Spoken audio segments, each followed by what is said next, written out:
গৰিমা গাৰ্গ আৰু তেখেতক গুৱাহাটীৰ এখন ব্যক্তিগত চিকিৎসালয়ত ভৰ্তি কৰা হৈছে হঠাৎ অসুস্থ হৈ পৰাৰ খবৰ আহিছে আৰু কালিৰ দিনটোতে তেখেতক চিকিৎসালয়ত ভৰ্তি কৰা হৈছে কিছু দুৰ্বলতাৰ কাৰণে তেখেতক চিকিৎসালয়ত ভৰ্তি কৰা হৈছে বুলি কৈছে আৰু বৰ্তমান জুবিন গাৰ্গৰ ভগ্নী পামি বৰঠাকুৰ গৰিমা শইকীয়া গাৰ্গৰ সৈতে হাস্পতালত আছে দীৰ্ঘদিনীয়া অসুস্থতা বুলি ক'ব লাগিব কাৰণ এই 19 ছেপ্টেম্বৰৰ পিছৰ পৰা তেখেত অসুস্থ হৈছিল কিছুদিন পূৰ্বে কাহিলিপাৰাৰ বাসগৃহটো চিকিৎসকে তেখেতৰ চিকিৎসাৰ ব্যৱস্থা কৰিছিল কিন্তু পৰৱৰ্তী পৰ্যায়ত খবৰ পোৱা গ'ল যে টোপনি ক্ষতি নোখোৱাৰ কাৰণে বিশ্ৰাম নোলোৱাৰ কাৰণে গৰিমা শইকীয়া গাৰ্গৰ স্বাস্থ্যৰ অৱনতি ঘটি আছিল আৰু শেহতীয়াকৈ কালি তেখেতৰ নিজৰ মাতৃগৃহলৈ গৈছিল তাতে তেখেত অধিক অসুস্থ হৈ পৰে আৰু পৰৱৰ্তী সময়ত চিকিৎসকৰ পৰামৰ্শ লৈ তেখেতক এখন ব্যক্তিগত চিকিৎসালয়ত ভৰ্তি কৰা হৈছে এতিয়াও চিকিৎসালয়তে আছে গৰিমা গাৰ্গ জুবিন গাৰ্গৰ পত্নী গৰিমা গাৰ্গ অসুস্থ ইয়াৰ আগতেও এদিন তেখেতক নেমকেয়াৰ হস্পিটাললৈ লৈ যোৱা হৈছিল আৰু ডক্টৰ হিতেশ বৰাই তেখেতক গোটেইখিনি চোৱা মেলা কৰাৰ পিছত পৰৱৰ্তী সময়ত কৈছিল যে তেখেতক কিছু বিশ্ৰামৰ প্ৰয়োজন আছে টোপনি ক্ষতিৰ কাৰণে এনেকুৱা ধৰণৰ ঘটনা সংঘটিত হৈছে প্ৰেছাৰ তেখেতৰ ল' হৈছিল কিন্তু আজিৰ যেটো খবৰ আহিছে আজি পুৱাৰ ভাগত তেখেতৰ পৰিয়ালৰ লোকো তাত আছে বৰ্তমান কিন্তু চিকিৎসালয়ত ভৰ্তি হৈ আছে তেখেতক চিকিৎসালয়ৰ পৰা কেতিয়া আহিবলৈ দিয়ে বা চিকিৎসালয়ত কেদিন ৰাখে হেবু পৰৱৰ্তী সময়ত গম পোৱা যাব কিন্তু এই মুহূৰ্তৰ এটা ডাঙৰ খবৰ আপোনালোকক জনাইছো যে গৰিমা শইকীয়া গাৰ্গ অসুস্থ জুবিন গাৰ্গৰ ন্যায় বিচাৰি থকা অৱস্থাতেই ডিজিটেল আন্দোলন চলি আছে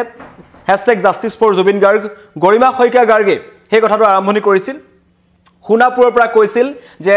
স্বামীৰ মৃত্যুৰ ন্যায় বিচাৰিছিল এগৰাকী অসহায় মহিলাই তাৰ পাছৰ পৰ্যায়ত কিন্তু এই 47টা দিন অতিক্ৰম কৰিলে জুবিন গাৰ্গ অবিহনে আৰু এতিয়াৰ খবৰ যদি জনাইছো খুদ গৰিমা গাৰ্গে অসুস্থ হৈ পৰিছে গুৱাহাটীৰ এখন ব্যক্তিগত চিকিৎসালয়ত তেখেতক ভৰ্তি কৰা হৈছে আৰু তাত চিকিৎসকৰ তত্ত্বাৱধানত ৰখা হৈছে গৰিমা শইকীয়া গাৰ্গক আৰু এই হস্পিটেলখনত গৰিমা শইকীয়া গাৰ্গৰ লগত আছে জুবিন গাৰ্গৰ ভগ্নী পামি বৰঠাকুৰ এই পৰিয়ালটোৰ সন্মুখত এটা ডাঙৰ প্ৰত্যাহ্বান আহি পৰিছে জুবিন গাৰ্গ অবিহনে প্ৰত্যেকটো মুহূৰ্তত প্ৰতিটো মুহূৰ্ততে তেওঁলোকে প্ৰত্যাহ্বান গ্ৰহণ কৰিছে আৰু ন্যায় বিচাৰি থাকিব লগা হৈছিল কিন্তু তাৰ মাজতেই গৰিমা শইকীয়া গাৰ্গৰ অসুস্থতাৰ খবৰ আহিছে জুবিন গাৰ্গৰ পিতৃৰো স্বাস্থ্যৰ কিছু ভাল নহয় কিন্তু তাৰ মাজতেই তেওঁক পৰিচৰ্যা কৰি থকা গৰিমা শইকীয়া গাৰ্গ এতিয়া খুদ নিজে অসুস্থ হৈ পৰিছে কালি গুৱাহাটীত থকা তেখেতৰ যি ভাতৃ ঘৰ আছে নিজৰ মাতৃৰ কাষলৈ আহিছিল গৰিমা শইকীয়া গাৰ্গ তাতে তেখেত অধিক অসুস্থ হৈ পৰে বুলি খবৰ পোৱা যায় আৰু নিখাই তেখেতক তাত ভৰ্তি কৰা হৈছিল দুৰ্বলতাৰ কাৰণে ভৰ্তি কৰা হৈছে বুলি কৈছে কিন্তু এটা চিকিৎসকৰ দলে গৰিমা শইকীয়া গাৰ্গৰ স্বাস্থ্য পৰীক্ষা কৰি আছে বৰ্তমানো চিকিৎসালয়তে আছে গুৱাহাটীৰ এখন চিকিৎসালয়ত তেখেতক ৰখা হৈছে গৰিমা শইকীয়া গাৰ্গৰ জুবিন গাৰ্গৰ মৃত্যুৰ পিছত প্ৰায় 10-12 দিনৰ পিছতে এবাৰ তেখেতৰ নিজৰ ঘৰতে তেখেত মূৰ ঘূৰাই পৰি গৈছিল কিছু অসুস্থ হৈ পৰিছিল আৰু তেতিয়া নেমকেয়াৰ চিকিৎসক হিতেশ বৰা তেখেতৰ ঘৰত উপস্থিত হৈছিল আৰু কৈছিল অত্যাধিক টোপনি ক্ষতি মানসিক চাপ আৰু যিসকল লোক প্ৰতিদিনে জুবিন গাৰ্গৰ ঘৰলৈ গৈছে প্ৰত্যেকজন মানুহক গৰিমা শইকীয়া গাৰ্গে নিজাবকৈ লগ কৰিবলগীয়া হৈছে সেইকাৰণে টোপনি ক্ষতি বিশ্ৰাম নোহোৱাৰ কাৰণে গৰিমা শইকীয়া গাৰ্গৰ তেনে অৱস্থা হৈছিল বুলি চিকিৎসকে আগতেই কৈছিল আৰু তেখেতক বিশ্ৰামৰ অত্যন্ত বেছি প্ৰয়োজন আছে বুলি মন্তব্য কৰিছিল কিন্তু তাৰ মাজতেই হঠাৎ প্ৰতিদিনে নতুন নতুন কথাত সোমাই পৰা বা এই জুবিন গাৰ্গৰ যেটো ন্যায় প্ৰক্ৰিয়া তদন্ত প্ৰক্ৰিয়া এটুক লৈ তেওঁলোকৰ পৰিয়ালটো প্ৰত্যেকটো মুহূৰ্তত তেখেতলোকক খুলি খাইছে আসলে প্ৰকৃততে সেই মানুহজনৰ লগত হল কি জুবিন গাৰ্গৰ ভগ্নী জুবিন গাৰ্গৰ পত্নী সকলোৱে আকুলতাৰে ৰখি আছে যে এই প্ৰিয় মানুহজন নাইক হৈ যোৱাৰ কাৰণটো কি সেই কাৰণে তেওঁলোকে যুঁজি আছিল কিন্তু যুঁজখনৰ মাজতে যদি মই ক'বলৈ যাওঁ হঠাৎ গৰিমা শইকীয়া গাৰ্গ অসুস্থ গৰিমাক ভৰ্তি কৰা হৈছে গুৱাহাটীৰ এখন চিকিৎসালয়ত আৰু তাৰ পৰাই তেখেতৰ এতিয়া চিকিৎসা চলি আছে বহুতে তেখেতৰ আশু আৰোগ্য কামনা কৰিছে আমিও আশু আৰোগ্য কামনা কৰিছো সোনকালে যে তেখেত সুস্থ হৈ আহে জুবিন গাৰ্গৰ পত্নী অসুস্থ হৈ পৰাৰ এটা খবৰ আহিছে অনুৰাগী সকলে লৈ এটা চিকিৎসকে আগৰ ইয়াৰ পূৰ্বে এটা অনুৰোধ জনাইছিল যাতে জুবিন গাৰ্গৰ সিনাৰ্জি এপাৰ্টমেণ্টত গৈ তেওঁলোকে অনাহকত ভিৰ নকৰে কাৰণ এই পৰিয়ালটোৰ জুবিন গাৰ্গৰ পিতৃ যিজনৰ বয়স প্ৰায় 80 ঊৰ্ধৰ বয়স কপিল বৰঠাকুৰ তেখেতো অসুস্থ নিজৰ পিতৃক হেৰুৱাইছে কন্যাক হেৰুৱাইছে পত্নীক হেৰুৱাইছে তাৰ পিছত তেখেত যথেষ্ট অকলশৰীয়া গৰিমা শইকীয়া গাৰ্গ অকলশৰীয়া সমগ্ৰ পৰিয়ালটো অকলশৰীয়া এই পৰিয়ালটোক মিছাতে গৈ চিনাৰ্জিয়ে প্ৰায়বন্তত লগ ধৰি তেখেতলোকক হাৰাশাস্তি কৰিব নালাগে অলপ সময় তেওঁলোকক দিব লাগে বুলি ইতিমধ্যে চিকিৎসকে মন্তব্য কৰিছিল কিন্তু তথাপিও ৰাইজৰ যি মৰম শিল্পীজনৰ প্ৰতি সেইকাৰণে সকলো তেওঁৰ ঘৰলৈ আহি আছে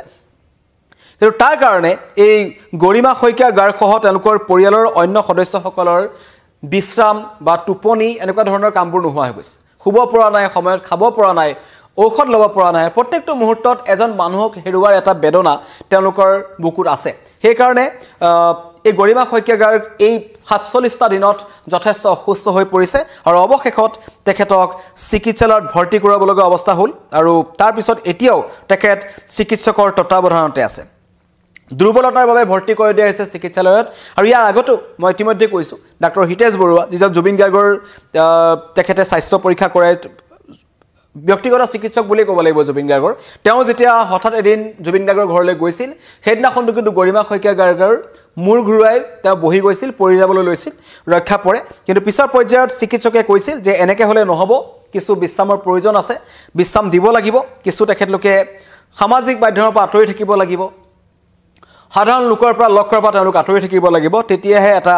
সুস্থিৰ পৰিস্থিতিৰ মাজলৈ ঘূৰি আহিব কিন্তু তথাপিও জুবিন গাৰ্গৰ যিমানখিনি ফেন আছে যিমানখিনি অনুৰাগী আছে তেওঁলোকক নিৰাশ কৰা নাই গৰিমা গাৰ্গে প্ৰতিটো মুহূৰ্তত তেওঁলোকৰ ওচৰলৈ গৈছে যেতিয়াই পাৰে তেতিয়াই নিশাৰ ভাগতো জুবিন ক্ষেত্ৰলৈ গৈছে কিন্তু এখন যুঁজত তেওঁলোক নামি পৰিছে আৰু যোনখন ন্যায় পাব লাগিব জুবিন গাৰ্গে যিখন ডিজিটেল আন্দোলন ইতিমধ্যে আৰম্ভ হৈছে #JusticeForJubin Garg মুখ্যমন্ত্ৰীয়ে যেতিয়া কৈ দিলে যে জুবিন গাৰ্গক হত্যা কৰা হৈছে তাৰ পিছত কিন্তু পৰিয়ালটোৱে সকলোৱে মানি ল'বলৈ বাধ্য হৈছে যে হয় আসলতে জুবিন গাৰ্গক কি জানি হত্যাই কৰা হ'ল সেইকাৰণে তেওঁলোকে হত্যাকাৰী কোন কি কাৰণত মানুহজনক হত্যা কৰা হ'ল জুবিন গাৰ্গে এনেকুৱা কি জগৰ লগালে যে মানুহে তেখেতক দি ছিংগাপুৰত হত্যা কৰিব লগা হ'ল সেইবোৰ প্ৰশ্নৰ উত্তৰ কিন্তু বিচাৰি এতিয়া ভাগৰি পৰিছে এই পৰিয়ালটো আৰু শেহতীয়াকৈ এই মুহূৰ্তত জনাইছোঁ যে গৰিমা শইকীয়া গাৰ্গ অসুস্থ হৈ পৰিছে বহুতে কমেণ্ট কৰিছে মনালিসা গোস্বামী বোক বিশ্ৰামৰ প্ৰয়োজন হৈ পৰিছে মমি শইকীয়া লিখিছে গড ব্লেছ ইউ বৌ অম্বিকা হাজৰিকাই লিখিছে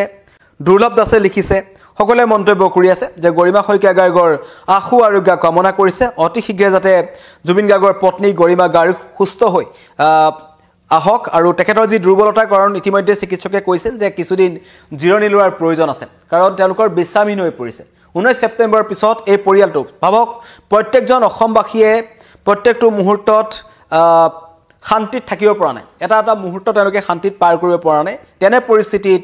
নিজৰ পত্নী গৰিমা শইকীয়া গাৰ্গ জুবিন গাৰ্গৰ পত্নী গৰিমা শইকীয়া গাৰ্গে কেনেকৈ দিনসমূহ পাৰ কৰিব লগা হৈছে তাৰ মাজতে তেওঁলোকৰ ওচৰলৈ হাজাৰ হাজাৰ মানুহ আহি আছে প্ৰত্যেকটো মুহূৰ্তত মানুহক লগ কৰিব লগা হৈছে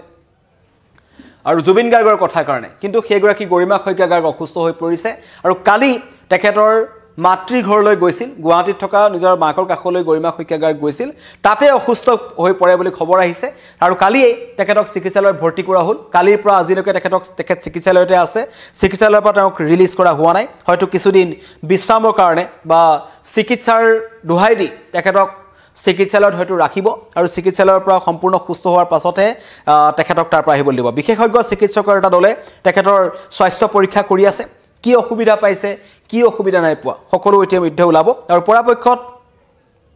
অনুৰাগীসকলে যাতে গৈ চিকিৎসালয়ত বা এনেকুৱা স্থানত তেওঁক অসুবিধা নিদিয়ে তাৰ কাৰণেও যথেষ্ট লোকে ইয়াত কমেণ্ট কৰিছে চিলি ভূঞা লিখিছে বহুত আশীৰ্বাদ সেৱা জনাইছোঁ ভগৱানৰ ওচৰত গৰিমা বৌ যাতে সোনকালে সুস্থ হৈ আহে গালিব জাফৰিয়ে লিখিছে সুমিয়ে লিখিছে সফি শইকীয়াই লিখিছে জিন্তু কলিতাই লিখিছে সকলোৱে মন্তব্য কৰি আছে আৰু বেছিভাগে #JusticeForJubin Garg লিখিছে মহম্মদ আকবৰে লিখিছে জুবিন গাৰ্গৰ পত্নী গৰিমা গাৰ্গৰ সুস্থ হৈ সোনকালে আমাৰ মাজলৈ উভতি আহক এই ধৰণে মন্তব্য কৰিছে দুৰ্লভ দাসে লিখিছে জুবিন গাৰ্গে আপোনাক ভাল কৰি দিব এনেকুৱা ধৰণৰ মন্তব্য কৰিছে আৰু খুব এটা দুখৰ খবৰ জনাইছোঁ যেটো পৰিয়ালটোৰ মাজত এটা খুব টান সময় পাৰ হৈ গৈছে কঠিন সময় পাৰ হৈ গৈছে জুবিন গাৰ্গৰ পৰিয়ালটোৰ কাৰণে কিন্তু তাৰ মাজতে এতিয়া গৰিমা গাৰ্গ অসুস্থ তেখেতক চিকিৎসালয়ত ভৰ্তি কৰা হৈছে আৰু এটা বিশেষজ্ঞ চিকিৎসকৰ দলে গৰিমাৰ স্বাস্থ্য পৰীক্ষা কৰি আছে কাৰণ গৰিমা শইকীয়া গাৰ্গ 19 ছেপ্টেম্বৰৰ পিছৰ পৰা মই কৈছোঁ তেখেত আপোনালোকে দেখি আছে